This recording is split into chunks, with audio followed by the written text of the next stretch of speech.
Klausimas. Orų prognozė.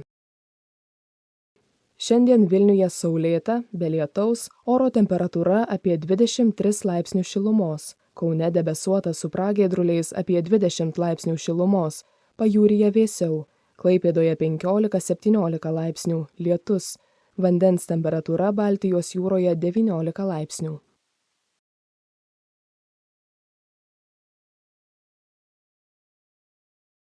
Antradienį bus debesuota.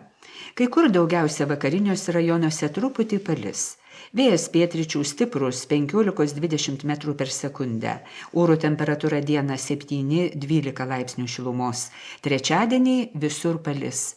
Vėjas pietryčių, temperatūra dieną 5-10 laipsnių šilumos, naktį 4-9. Ketvirtadienį oro temperatūra gali nukristi iki 0. Pietiniuose rajonuose galima šlapdriba.